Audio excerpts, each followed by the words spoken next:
समस्त को good morning शुभ सकाळ मोर प्रिय छात्र छात्री माने आज आम आलोचना करूँ तुम जो रहा द्वितीय श्रेणी कला विज्ञान वाणिज्य विभाग छात्र छात्री मानकर जो तुम रही द्वितीय विभाग जो पद्यर आज कौन हम तार लास्ट क्वेश्चन गुड़ी को कौन करी जो रही गुड़ी को कौन आलोचना करदेवी तेना आजिकार जो लास्ट विषय हूँ जो रही तुम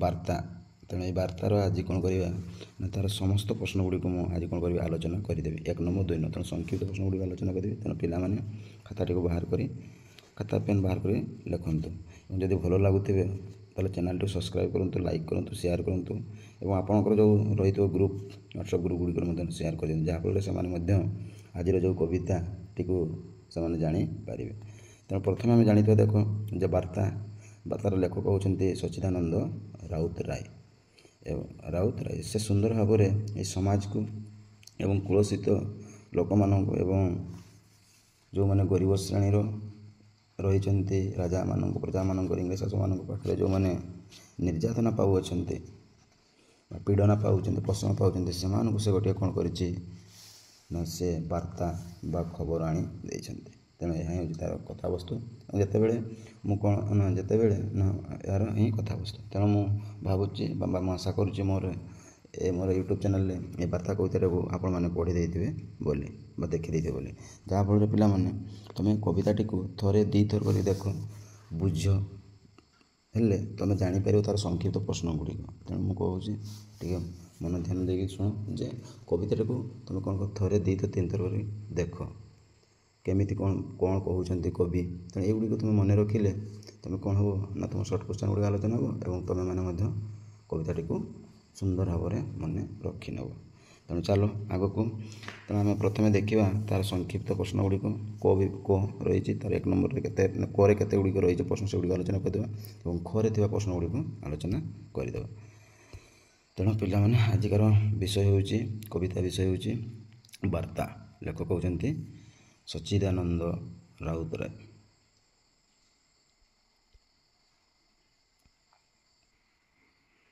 गोटे पिला कहीदे तो यार जो सर्ट क्वेश्चन गुड़िक रही सीधा सड़क कौन करी ना तार उत्तर टी कहीदे मुझे तेणुक आलोचना करूना तेणु तुम्हें मैंने भिडियो को थे 2-3 थर देख से आलोचना जो सुंदर भाव में सरल भाव में कहीदे तुम्हें कौन न बुझीपार तेणु देख आजिकार जो विषय तेणु वार्ता और लेखक हेल्ले किए ना सच्चिदानंद राउत राय एवं यार जो सर्ट क्वेश्चन गुड़िक रही आम कौन कर देख आलोचना मु करुँची तेणु तुम अनुरोध निहाती तुम कौन कर ना लेख नोट डाउन कर देख प्रथम क्वेश्चन से कौन मागी ना मागी देख कौन कहूँ ना शताब्दीर सिंहद्वार भविष्यतर वार्ता किए किए जगह लिख किए आनी ना लेख किए आनी उत्तर हूँ दूत आनी आनी हाँ कि तापर चलो 2 नंबर कौन कहूँ ना कवि मानव शिशु को किपर जागृत होगाकू परामर्श देइछन्ति कवि मानव शिशु को किपर जागृत होगाकू परामर्श देइछन्ति ना देखो उत्तरटी हम कौन लौकिक ज्ञान को धरी लौकिक ज्ञान को धरी तापर 3 नंबर दीप्त कंठरे कौन पचारियापाई समय आसी दीप्त कंठरे अर्थात उज्जवलित कंठरे हाँ कि नहीं जोर कठोर कंठरे से कहूँ दीप्त कंठरे कौन पचारियापाई समय आसी ना एते दिन आईटा एते दिन धरी लौह कारागर कहीं थिला एते दिन धरी लौह कारागर कहीं थिला तापर देखो 4 नंबर ना शताब्दीर सिंहद्वार दूत कहार बर आनी कार देवतार ये पिला मन रखी देवतार अर्थ हूँ आशीर्वाद हाँ कि नहीं विभिन्न प्रकार बरर जो भगवान जो दियंती आशीर्वाद हो बर हो पुण्यपाई कृपा यहाँ को बुझे था तेणु आसी अच्छे तापर हूँ 5 नंबर कवि मनुष्य ପୁତ୍ରକୁ କ'ଣ ହୁଅ ବୋଲି କହିଛନ୍ତି? ଦଗ୍ଧ ଓ ଭସ୍ମ ହେବାକୁ କହିଛନ୍ତି। ମୁଁ ଆଲୋଚନା କରୁନାହିଁ। ଦଗ୍ଧ ଓ ଭସ୍ମ ହେବାକୁ କହିଛନ୍ତି। କେଉଁମାନେ ଦଗ୍ଧ ହେଉଥିଲେ, କେଉଁମାନେ ଭସ୍ମ ହେଉଥିଲେ, ତା ସୁନ୍ଦର ଭାବରେ ମୁଁ ତାହା ଆଲୋଚନା କରିଦେଇଛି। ତେଣୁ ପିଲାମାନେ ଅନୁରୋଧ କରୁଛି, ଭିଡ଼ିଓ ଯଦି ଭଲ ଲାଗୁଛି ଲାଇକ୍ ସବସ୍କ୍ରାଇବ୍ କରନ୍ତୁ, ଯାହାଫଳରେ ମୁଁ ଆଗକୁ ଯେଉଁ ଭିଡ଼ିଓ ଗୁଡ଼ିକୁ ବନେଇବି ଭାରି ମୋତେ ଆପଣଙ୍କର କମେଣ୍ଟ ଦ୍ୱାରା ମୋତେ ଭାରି ଉତ୍ସାହିତ ଲାଗିବ। ତେଣୁ ତୁମମାନଙ୍କର ମତାମତ ନିହାତି ମୋତେ ଆବଶ୍ୟକ। ସବୁ ଭିଡ଼ିଓଟିକୁ ଦେଖନ୍ତୁ, ମତାମତ ଏବଂ ମତ ବା କମେଣ୍ଟ ଆପଣଙ୍କର ନିହାତି ଦରକାର। ତାପରେ ଦେଖ 6 ନମ୍ବର,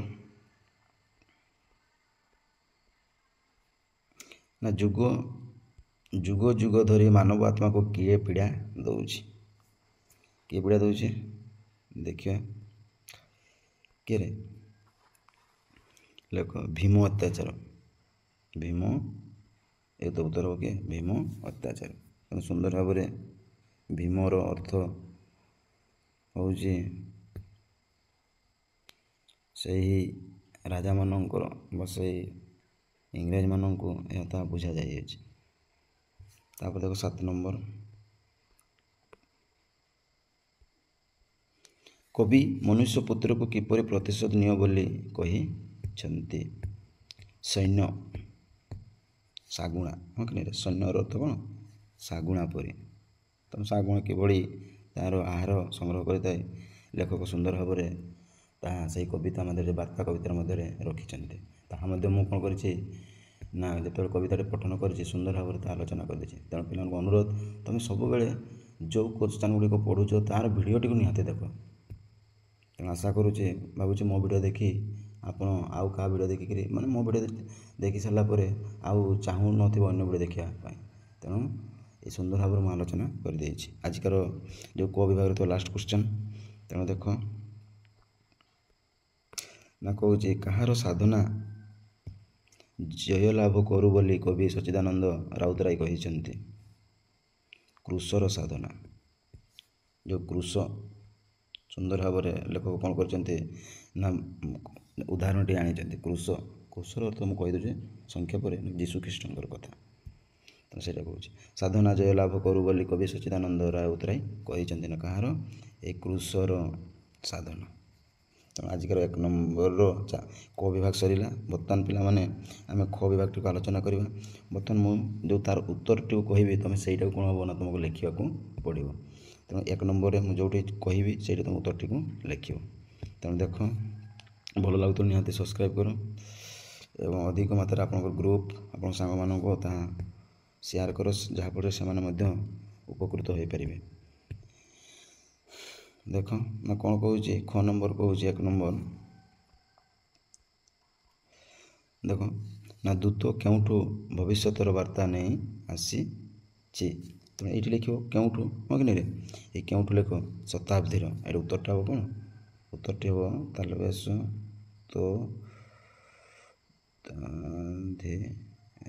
ବହି ଅଛି ଶତାବ୍ଦୀରୁ। ଏଇ ତଳେ ଦେଖ, ଏଇଟା ଲେଖ ଶତାବ୍ଦୀରୁ, ଏଇଟା ଉତ୍ତର। ତେଣୁ ଶତାବ୍ଦୀରୁ ଆସିଅଛି। ତାପରେ 2 ନମ୍ବର, ନା ଶତାବ୍ଦୀର ସିଂହଦ୍ୱାରରୁ ଭବିଷ୍ୟତର ବାର୍ତ୍ତା କିଏ ଧରି କିଏ ଆସିଛି? ଦୂତ। ଉତ୍ତରଟା କ'ଣ ହେବ? ଦୂତ। ଏଇଟା ଉତ୍ତରଟା ତା'ର ଲେଖ, ଏଇ ଶବ୍ଦଟାକୁ ଲେଖ ଏଇଟା। ତେଣୁ କିଏ ଆସିଛି? ନା ଦୂତ। ତାପରେ ଦେଖ 3 ନମ୍ବର, କାହାର ବାର୍ତ୍ତା ଧରି ଦୂତ ଶତାବ୍ଦୀର ସିଂହଦ୍ୱାରକୁ ଆସିଛି? ଭବିଷ୍ୟତ। କ'ଣ ହେବ? ଉତ୍ତରଟା ହେବ ଭବିଷ୍ୟତ। ଏଇଟା ଏଇ ଶବ୍ଦଟା ଲେଖ ଭବିଷ୍ୟତ। ତାପରେ ଆଗକୁ 4 ନମ୍ବର କ'ଣ କହୁଛି? ନା ହୀନ ଦାସତ୍ୱ ବିରୋଧରେ ଦୃଢ଼ ଓ ରୂଢ଼ ହୋଇ କ'ଣ, ଏଇ କ'ଣ ଜାଗାରେ ଉତ୍ତର ଲେଖ, କ'ଣ କରିବାକୁ କବି କହିଛନ୍ତି? ଲେଖ, ନା ଲେଖ ପ୍ରତିଶୋଧ ନେବାକୁ କହିଛନ୍ତି। ଏଠି ଉତ୍ତରଟା ହେବ କ'ଣ? ପ୍ରତିଶୋଧ।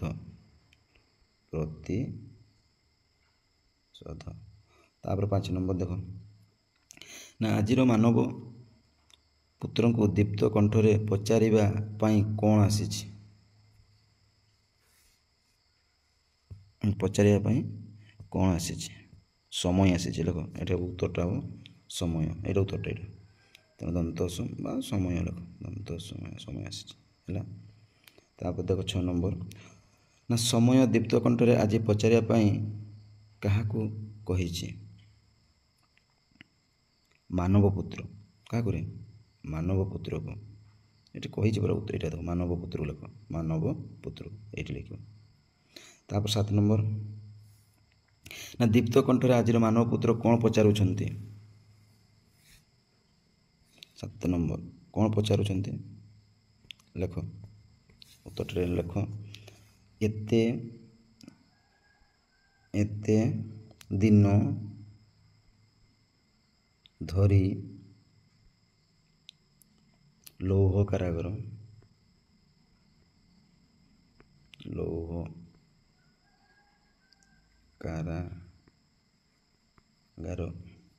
କାହିଁକି ଥିଲା? ଦେଖିଲ?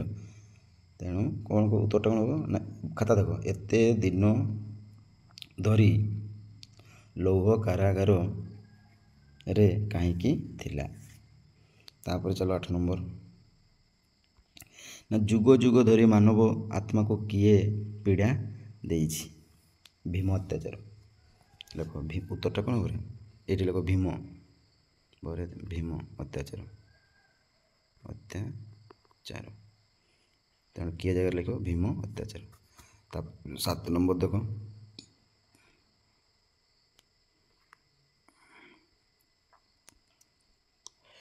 କେଉଁ ବିଷୟରେ କୈଫିୟତ ମାଗିବାର ବେଳ ଉପସ୍ଥିତ ହୋଇଛି?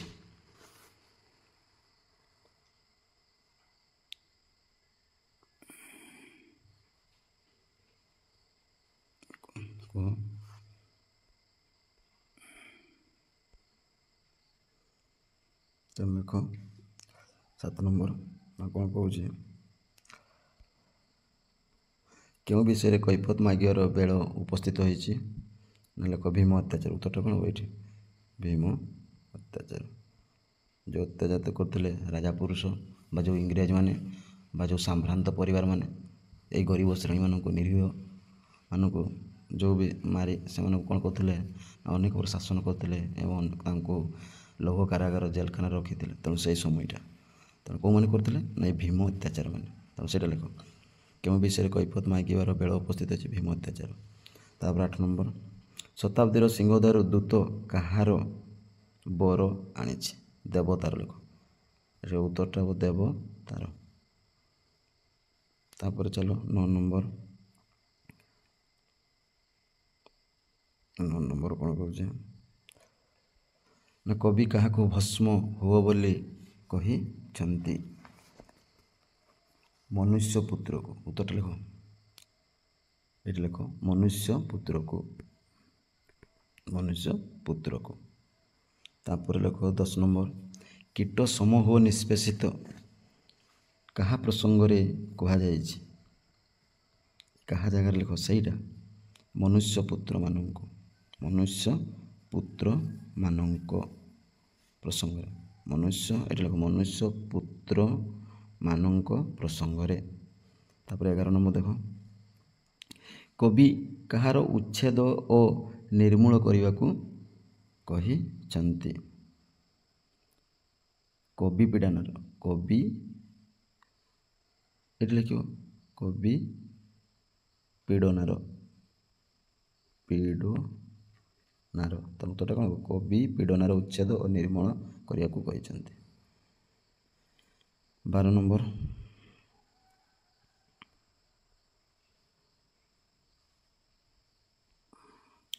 କାହା ପରି ପ୍ରତିଶୋଧ ନେବାକୁ କବି ପ୍ରବର୍ତ୍ତାଇଛନ୍ତି? କାହା ପରି? ତାହେଲେ ଉତ୍ତରଟା ଏଠି ଲେଖ, ସେନ। ଏଠି ଲେଖ, ଉତ୍ତରଟା କ'ଣ କରେ? ସେନ। ତେଣୁ ଏଠି ଲେଖ, ଉତ୍ତରଟା ହେଉଛି ସେନ। 13 ନମ୍ବର, ଭସ୍ମ ମଧ୍ୟରୁ କି ଦୀକ୍ଷା ଲାଭ କରିବା ପାଇଁ କବି ଉପଦେଶ ଦେଇଛନ୍ତି? କି ଦୀକ୍ଷା? ଲେଖ, ଶ୍ରେଣୀ ଚେତନା। ତେଣୁ ଉତ୍ତରଟା କ'ଣ ଏଠି? ଶ୍ରେଣୀ ଚେତନା। ତେଣୁ ଆମେ ଦୁଇଟି ଶ୍ରେଣୀର ଦେଖିଥିଲୁ, ଗରିବ ଶ୍ରେଣୀ, ଧନୀ ଶ୍ରେଣୀ, ହଁ କି ନାହିଁ? ଉଚ୍ଚ ଶ୍ରେଣୀ, ନିଚ୍ଚ ଶ୍ରେଣୀ। ତେଣୁ ଆମ ମନ ଭିତରେ ଦୁଇ ପ୍ରକାରର ଯେଉଁ ଚେତନା ରହିଛି, ତେଣୁ ସେଇଟା ସେ କବି ଆଲୋଚନା କରିଛନ୍ତି କବିତା ମାଧ୍ୟମରେ। ତେଣୁ ଏଠି ଲେଖ, ଶ୍ରେଣୀ ଚେତନା। ତାପରେ ଆଜିକାର ଲାଷ୍ଟ ଯେଉଁ କବିତା ବାର୍ତ୍ତା ଏବଂ ଲେଖକ ହେଉଛନ୍ତି କିଏ ନା ସଚ୍ଚିଦାନନ୍ଦ ରାଉତରାୟ। ଏବଂ ତାଙ୍କର ଆଜି କ'ଣ ହେଉଛି ନା ଖ ବିଭାଗର ଲାଷ୍ଟ କ୍ୱେଶ୍ଚନ୍। ତେଣୁ ପିଲାମାନେ ଯଦି ଭଲ ଲାଗୁଛି ନିହାତି ଭିଡ଼ିଓଟିକୁ ସବସ୍କ୍ରାଇବ୍ କରନ୍ତୁ, ସେୟାର କରନ୍ତୁ, ଲାଇକ୍ କରନ୍ତୁ ଏବଂ ଅନେକ ମାତ୍ରାରେ କ'ଣ କର ନା ଯେତେ ସବୁ ଗ୍ରୁପ୍ ରହିଛି ସେଗୁଡ଼ିକ ମଧ୍ୟରେ ତୁମେ ସେୟାର କର, ଯାହାଫଳରେ ସେମାନେ ମଧ୍ୟ ଉପକୃତ ହେବେ। ଏବଂ ଆପଣଙ୍କର କମେଣ୍ଟ ମତାମତ ନିହାତି ଆବଶ୍ୟକ ଚାହୁଁଛି। ତାପରେ ଦେଖ 14 ନମ୍ବର କ'ଣ କହୁଛି ନା କବି କାହାର ଜୟ ହେଉ ବୋଲି କହିଛନ୍ତି। କଷ୍ଟର ଲେଖିଲେ ବି ହେବ, ପୀଡ଼ନାର ଲେଖ, ସାହିତ୍ୟ ୱାର୍ଡ଼ ପୀଡ଼ନାର, କ'ଣ ପୀଡ଼ନାର ଜୟ ହେଉ ବୋଲି କହିଛନ୍ତି। ପୀଡ଼ନାର ଜୟ ହେଉ ବୋଲି କହିଛନ୍ତି। ତେଣୁ ଜୟ Jagannath C sir Odia class ତରଫରୁ ତେଣୁ ଆପଣମାନଙ୍କୁ ଅନେକ ଅନେକ ଶୁଭେଚ୍ଛା, ଶୁଭକାମନା ଏବଂ ମୋର ପ୍ରିୟ ଛାତ୍ରଛାତ୍ରୀମାନେ ଏବଂ ମୋର ସମସ୍ତ ଗୁରୁଜନମାନଙ୍କୁ ପ୍ରଣାମ, ନମସ୍କାର, ଜୟ ଜଗନ୍ନାଥ। ତେଣୁ ରହୁଛି, ଯଦି ଭଲ ଲାଗୁଛି ନିହାତି ଭିଡ଼ିଓଟିକୁ ଲାଇକ୍ କରନ୍ତୁ, ସବସ୍କ୍ରାଇବ୍ କରନ୍ତୁ ଏବଂ ଚ୍ୟାନେଲ୍ଟିକୁ ନିହାତି ଆଗକୁ ନିଅନ୍ତୁ ବୋଲି ମୋର ଆଶା। ଜୟ ଜଗନ୍ନାଥ।